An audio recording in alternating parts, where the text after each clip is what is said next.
moving from action 3 to action 4, which is how to curb advertising emissions through awards and from events.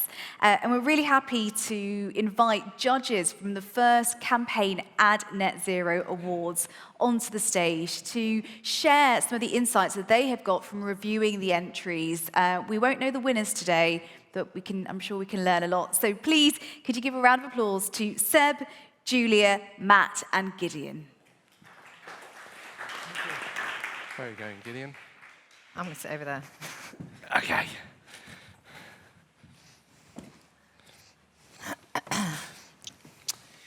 Right, hi everyone, I'm Gideon Spanier, the UK Editor-in-Chief of Campaign. And as you've heard, we have partnered with Ad Net Zero for the Campaign Ad Net Zero Awards.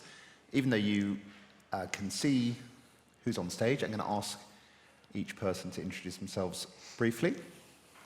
Hello again, I'm Seb Munden, I'm the chair of Ad Net Zero, and I was the chair of the awards panel with Alessandra Bellini, who is the president of the Advertising Association. Julia Ramsay, nice to meet you all, virtually as well. I'm a director at PwC. I sit in our supply chain risk and resilience team, and Scope 3 is a very hot topic that I speak to clients about. And I'm Matt Bourn. I'm the Communications Director at the Advertising Association. For the eagle-eyed amongst you, you'll have spotted I'm not Caroline, the Comms Director for COP26, because unfortunately she's not well, so I've stepped in to cover for her today. So, the thing about the Campaign Ad Net Zero Awards was at Haymarket, the owner of Campaign, we obviously believe in the importance of sustainability. We have our own internal initiatives, and we are a member of Ad Net Zero. And we were thinking about the power of advertising, the power of communications to shape behavior, and that it would be great to create some awards that recognized excellence, could be a benchmark, and that these award-winning case studies could inspire others in the industry. But we were very mindful of the fact that it was a difficult thing for us to do alone. And it so happened that talking with the Advertising Association, with Stephen Woodford and Matt Bourn and others, we dreamed up the idea together of partnering on these awards. And it's been a great thing to do. I think this understanding that not only can no single organisation or body do this on their own, but partnership is actually much better, produces really a better decision. And when we had the judging day, it was really good to have people, and everyone here was in the judging room, it was really good to have people who were not just advertising people, not just from brands and agencies and media owners, and asking difficult questions. And if I can use Julia as an example, coming from the audit and consulting world, you're going to ask questions which perhaps advertising people wouldn't always ask. I apologise, I was an accountant, so I was asking a few questions about the measurability and data, but it was very inspiring. There was a lot of debates, there was a lot of discussions. I remember back on that day being quite inspired with the breadth of what we evaluated. Personally, what I liked was when certain entries really articulated the problem that they wanted to solve and knew that they were in a position to influence it, and then put a brief and a campaign around it and the measures and everything. So it was very inspiring and lots of healthy debate. Okay. So Seb, you were chair of judges, and you issued a bit of a rallying cry at the start of the judging process to about 25 people in the room. And tell me why you think these awards matter, and I guess the challenge to the industry. Yeah, well, I think that why they matter is twofold, really. It would just be wrong to have awards in which the carbon footprint or the nature footprint or even the societal impact of the process wasn't taken into account.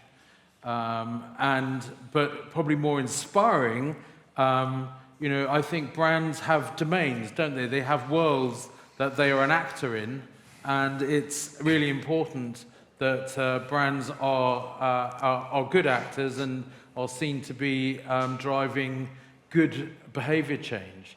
And I think for me, what was brilliant is to be able to share as an industry brands who have that insight on which they can create a platform to generate behaviour change at scale. And although not all the entries were scaled yet, I think one of the things we looked for was, is that a scalable idea? Could that make real impact? And the test of it was, is that insight, good enough to drive, year after year, day after day, to scale and change consumer behaviour? So yes, it was a bit of a rallying cry because, I passionately believe that brands and business can be a power for good, but it requires conscious effort. Yeah, and I actually checked back on my notes from when you did the introduction. You used that word conscious and a sort of conscious process as well. You talked about how we should be doing things, brands should be doing things that make consumers do better things, and creative ideas and creative inspiration as well. I think the power of great communication is really important here. This is something where you've got to engage people. Yeah, I mean, using some fairly lame words, unfortunately, but I think the power of advertising to make behaviour cool, make behaviour normal, to create a new standard of what we do around here, I think is just our secret power. So yeah, and of course that can be consciously or unconsciously applied. I should say, for people, just so you know, the Campaign AdNet Zero Awards have a mix of categories. There's some sector-specific categories, so things like retail, clothing, electronics, and so on. And then there's some, if you like, specialisms around green production, green media plan, green event, best practice in sustainability. And we've got a great range of entries, and it was actually, I learned a lot just by hearing and reading about things I didn't know, which is one of the best things about awards. Matt, what was your experience of I guess, conceiving the awards and also what we've seen this year? So, taking a step back, thinking about the awards, the role of the Advertising Association is to be the voice of our industry to government. And thinking about AdNet Zero globally, our industry is in conversation with governments around the world. So if we think about COP27 this week, government focus, we've had our Prime Minister standing on stage saying, we're going to lead on clean growth. And when you look at the role of advertising, we are a service industry to every industry which needs to achieve clean growth. So the focus of the awards is to find and highlight and champion the very best work that is helping those industries get to clean growth, because we have to get there as fast as we can. And really, the motivation for the awards coming around in the first place was we need to make the best case we can to government. We need to find the best evidence of it. And I've discovered another one today, watching Havas presenting and talking about Vanish and sort of repurposing the use of Vanish to make your clothes last longer. It's a really simple behavior change, but brilliant. We just need to see that right the way through our economy. So you also, in the judging room, you also mentioned a little bit about your experience of being there. Did anything surprise you in the judging? Did anything make you think, oh, actually, now those are some ideas that could be practically applied to business? Is it surprising or reassuring as well, because I've heard in some of these early sessions about collaboration being key, measuring the data. These are the themes that we talk about, and certainly there's a lot that we all must do together. So some of those entries that really looked at broader than their own set of influences to collaborate more broadly, I thought was quite surprising, actually, and the results that they could achieve. The scalability, sometimes, I think, Seb, to your point, we would say, would that be something that could be enhanced? But I think there might be something maybe, I want to guess go ahead to next year, but some of the measures as well, we talked again in the earlier sessions about the commonality of the measurements. again, I had to put my accounting hat a little bit to one side. So there's a little bit of difference here in how we exactly evaluate them all on the same scale. But what they're all trying to achieve is very worthy in the way that they're doing it and what they've achieved. Seb, do you want to add anything further on that? No, I think that's right. I mean, we will need to start to kind of firm up some of the, kind of the measures of carbon reduction. It does seem to me a good idea if you're submitting an entry for the Net Zero campaign awards to include the carbon reduction in your submission. Yeah. That would be good. We are announcing the winners of the awards in a couple of weeks' time, so can't reveal anything more about that now. I will say that one of the entries, addresspollution.org, which is a pollution calculator really for London. I thought I was reading through some of the entries before this session, and I suddenly thought, well, I'm here, I'm going to check what the pollution level for this spot in London is, and I was depressed to find it's in the 98th percentile, so right near the top. And I thought this was very kind of leafy around here, but clearly Regent's Park nearby has not done enough. But that's an interesting example, I think, where you can, it's a piece of communication which is making you think, I can find stuff out. And so, Matt, you mentioned about the role of government and COP already. We've had a lot of political turbulence recently, but it's been interesting to see COP. The Rishi Sunak showed up for a start. Yeah, I'm really glad he did. Yeah. Has anything come out of this week that has made you actually feel positive in terms of our industry, or is it too early to say? I think it's early. I mean, we're tracking it, with interest, and in particular, we're really interested, selfishly, in what UK government sort of position on this will be. I've noticed today, US is introducing the sort of carbon pricing for carbon markets. But I think more importantly, we need this attention on this issue as a reminder that we need to take action. And each COP, I think, we as an industry, as the advertising industry, really need to assess where we're at. Are we doing enough? If we're not doing enough, what more have we got to do? What's the best examples that we've got? What's the best metrics we're using? How do we improve it? And collaborate on that each time. That's really, for me, the purpose of COP, is for us to say to the advertising industry, where are we at? And is it good enough? What have we got to do? I mean, if I could add, actually, so at PwC, we're obviously tracking it as well, and it is quite early, but I think there's a bit of and certainly where we're looking to explore is around adaptation. I think it's been, in the last few years, very much focused on, what can we do to not hit that 1.5%? And everyone's kind of, we're so close that actually we've not really considered the adaptation of how do we change the way that we live and the way that we run ourselves and our societies and we live with a world that has very diverse, climate disruptions, etc. So I'm going to be looking with interest about that adaptation topic, because actually I think that's also bringing some realistic views. We've again, in the earlier sessions, it's sometimes, not about trying to be the best in class and doing everything perfectly, because it's just impossible and never going to happen. But actually just being aware of how you adapt yourself to be on a journey that just means we are in a low carbon, environment is better.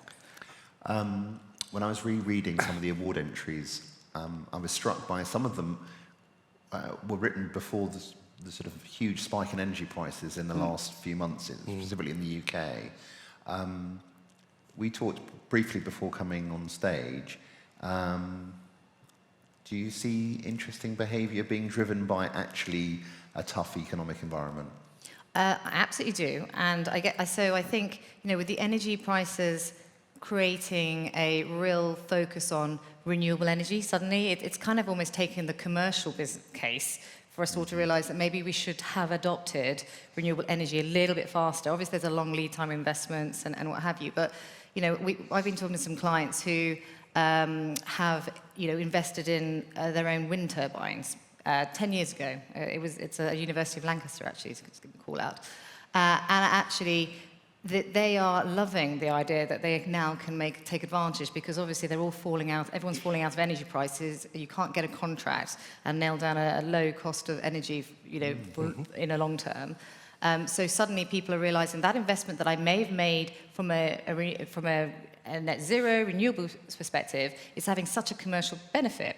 I'll give you another example. PwC, a few years ago, we invested in some biofuel CHP, combined heating and power generators. These are expensive pieces of kit, about £1 million each. We have a couple of them in our main offices in London.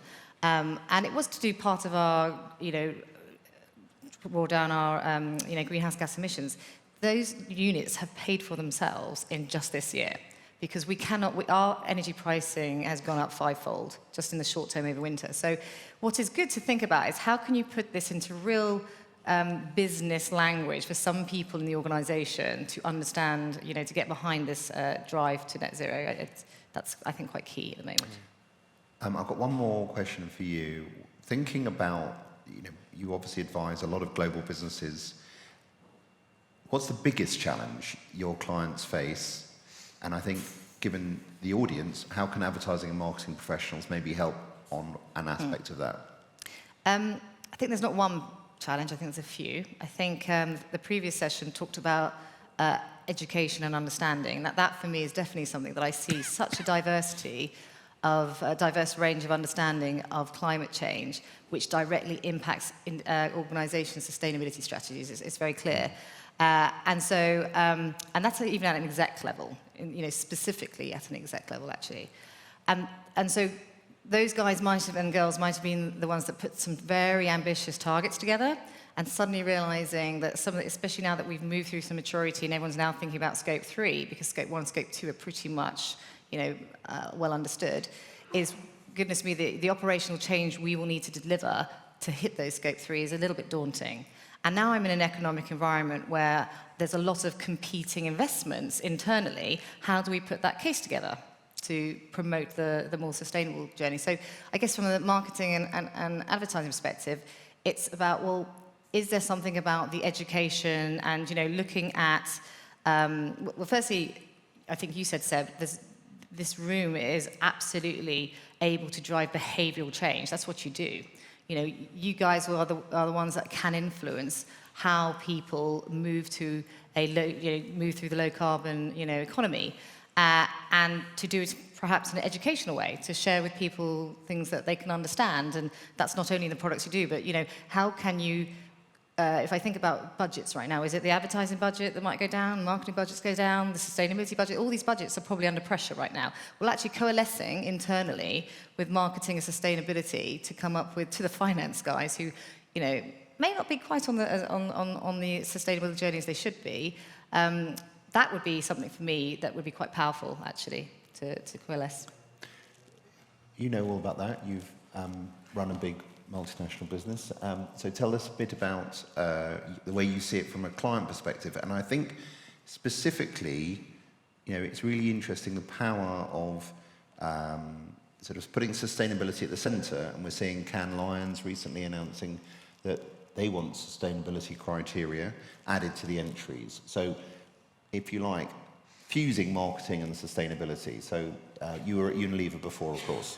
Yeah, and I think that is essential. I mean, it's you've got one set of business deciders looking at a simultaneous equation, and it's only really when you move your sustainability strategy and your business strategy to a single set of choices that you're going to make to drive your business that you then get the kind of maximum synergy that we're talking about. And of course, that's what Alan Jope did at Unilever. When he set up his Compass strategy, which to take all that was good about the Unilever Sustainable Living Plan and the corporate category brand strategies and say now we need to merge them, and effectively then allowing brands to determine their space of operation and to think about their entire supply chain and to create a set of coherent strategic choices and investment choices. that deliver simultaneously on, market share winning, decoupling growth from your carbon footprint, your supply chain, and also your social good, so that your ability to pay people the right wages and chase that back into your supply chain all become part of one P&L and one set of choices. And as you see these awards develop, and for that matter, any set of awards, like I mentioned about Cannes, introducing sustainability criteria, what would you like to see? Because it might require some behaviour change from brands, let's be honest. Yeah, I think it is absolutely inconceivable in the 2020s, when we have the 2030 milestone and the 2050 milestone, that as an industry we can be giving out awards without understanding the print that those activities have, not just on carbon, but on nature, biodiversity, social justice. And therefore it is, I think, absolutely essential and brilliant that the Cannes Lions have adopted that too as a philosophy. So, it would be a real disaster if we're celebrating creativity within a narrow range of kind of planet trashing. That wouldn't really be right at all. So I think it's absolutely essential. But it's also good to have awards for, amazing carbon reduction, amazing increase in biodiversity, and the increase in social justice. So I think you need to have it in every award, but you also want to recognise brands and organisations who've done an amazing job to drive behaviour change to a more sustainable way of living. Yeah. Let's be clear that even if you add up all the promises of all the countries so far, we are nowhere near 1.5 degrees. So we as an industry have got to go way beyond the promises that have been made on our behalves by our governments. I think you're right, Seb. To my mind, this is redefining creative excellence across the industry, and that's a global look at what do we mean by that is creatively excellent.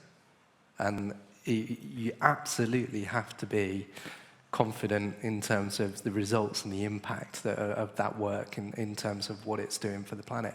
And we are we are working out ways to understand that and metrics to put against that. But that's really where we think collectively awards need to be headed. Really interesting, and I mentioned at the awards judging, people may remember at Cannes Lions that Greenpeace did a lot of activism, and there was this hotel right next to the big Palais where all the big events and the judging for the Cannes Awards happens, and there was an AdNet Zero poster screen, which was great, but not far from there, Greenpeace actually scaled the Palais to protest about basically Cannes and some of the sustainability issues around it. And I think, as a journalist, we have to be able to, we must anticipate that anything that this industry puts out will come under scrutiny and challenge. Right. Yeah. One thing that I was asked was, what might, how do you win this award, or these awards? What might be good for, to win? And I'm not sure, I think it will help when you see the winners.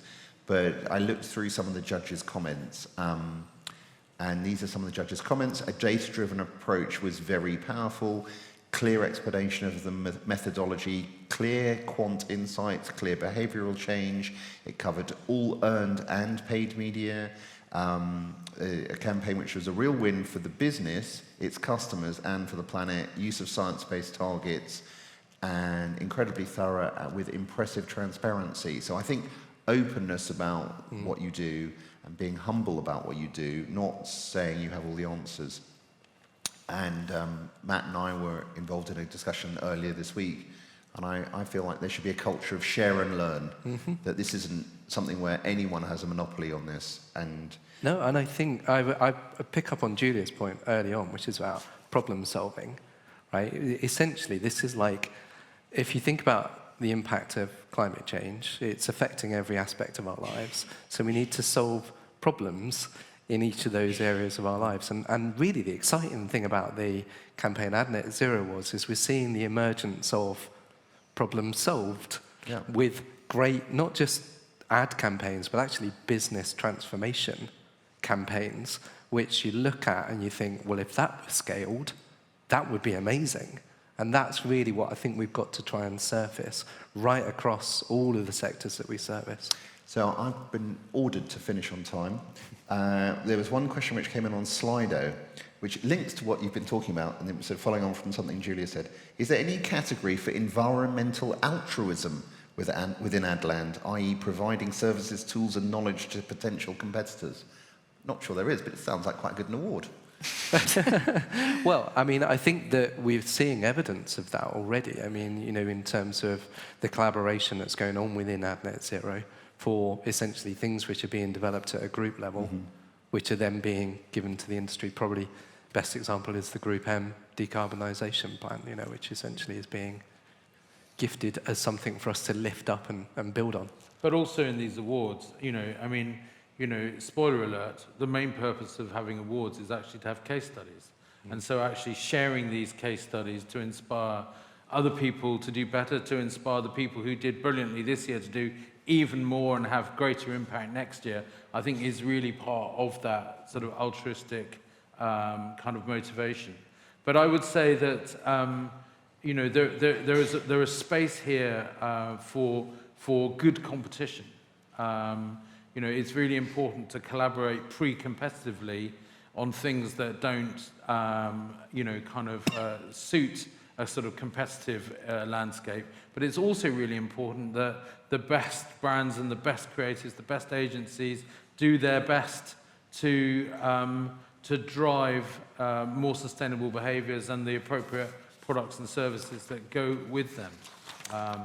All right, I feel like I'll be in trouble if I go over. This was a good question. Should high carbon clients be excluded from the awards? Interesting question. Well, I think it depends on how transformational the work is that, you know, that is being done for those clients, that is showing, you know, the shift and is supporting the shift that those clients need to make. All right, to be continued, because that is a good one. So, Matt, Julia, Seb, thank you very much. Thanks for listening. Thank you. Thank you so much, Gideon, as well, for hosting that. That was absolutely brilliant. Thank you very much for coming and sharing your insights. And of course, we look forward to the big reveal in November as well, and we'll find out who the winners are.